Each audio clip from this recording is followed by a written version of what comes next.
So I think the most important thing to explain about a multi-day VWAP, or the concept of a VWAP that spans more than one day, would be to start with the kind of an intraday, a normal, typical volume weighted average price. What we're really trying to do is we're trying to figure out from the absolute start of the day going forward until the absolute end of the day, without respect for how many candles we're examining.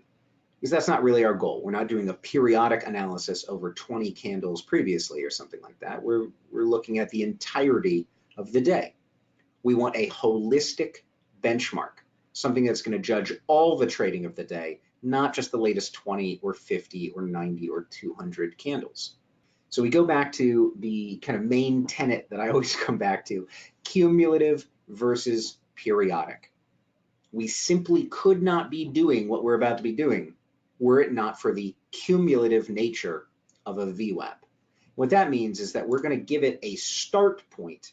In this case, for intraday VWAP, we start at the beginning of a day. We go all the way forward in time. And we accumulate all this data throughout the day. If we were doing periodic analysis, we'd have to start calculating over hundreds or thousands of bars to go backwards across multiple days. The problem with that is nobody wants to count, or even could or would take the time to count the appropriate number of bars backwards. So the fact that we can give a VWAP a starting point, and that's all we need to tell it, start from here and accumulate until I tell you to stop, or never, right? Just keep going. That's a really neat feature of VWAP that's very elegant for how we get to use it, rather than spending our time trying to calibrate or tweak it perfectly to the right number of bars. We're dealing with much more of a story-driven sense here, where we're looking for critical launch events. So the most critical one that we all use all the time with our intraday VWAP, of course, is the market open. But why do we stop the VWAP at the end of the day? I mean, there's a simple answer, which is we're really only trying to know about that one day at a time. It's sort of like asking someone, how was your day? You're not asking them, how was your week? You're asking them just about the current day that they're experiencing. And that's kind of what we've used so far with intraday VWAP. But what if, instead of the VWAP stopping at the end of the day, what if it continued onward into the future? So for example, this is what, Friday's trading from McDonald's, and here we are on Monday. What if we were to continue this volume weighted average price forward into the future? Now I've just hand drawn this in here. I have no reason to believe it's exactly that simple, but simply all I'm doing is I'm trying to express that there is a continuation of the calculation. So instead of just taking all the data from Friday and then stopping, we're going to continue on into the future indefinitely. So it's sort of like if we started a normal intraday VWAP and then just forgot to turn it off. It's like, have you ever fallen asleep with the television on? I know some people do that intentionally, right? But if you wake up in the morning, the TV's still blaring and you say, oh, I'm an idiot. I forgot to turn the TV off last night.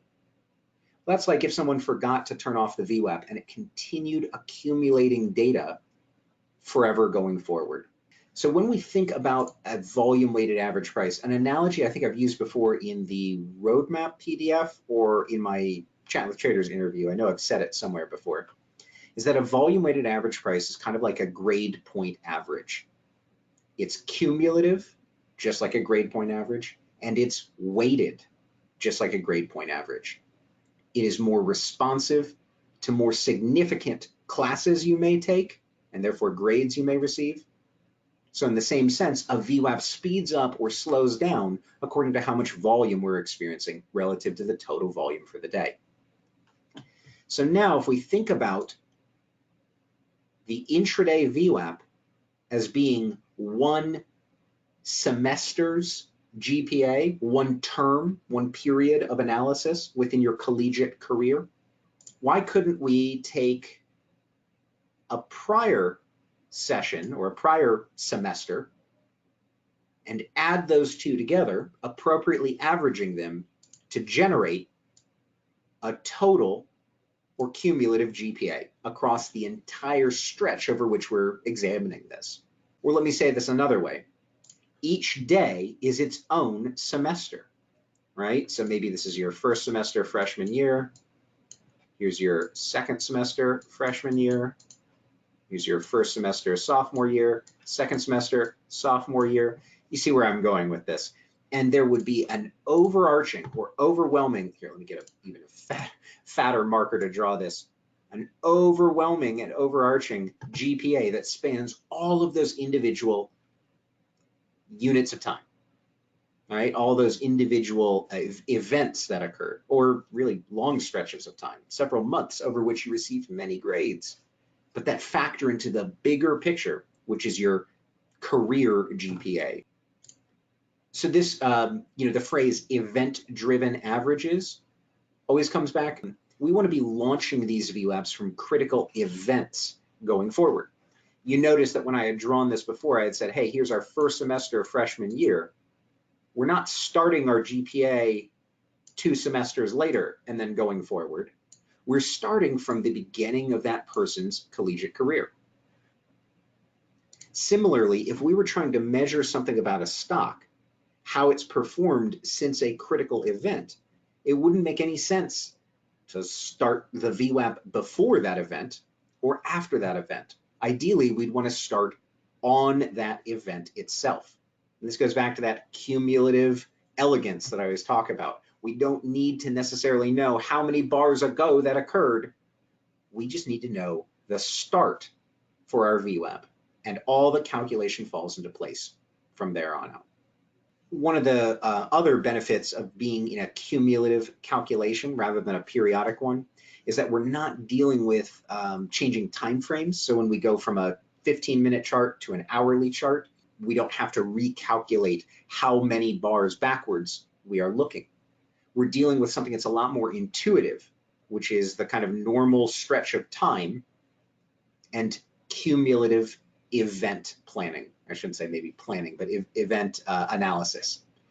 So this goes back to, I'm sorry for those of you who have heard this so many times, but we don't speak in data, we speak in events. We say things like, how has your day been? Not, how have you been for the prior 172 minutes of this day? We don't do the kind of robotic data assessment that I think traditional technical analysis wants us to do.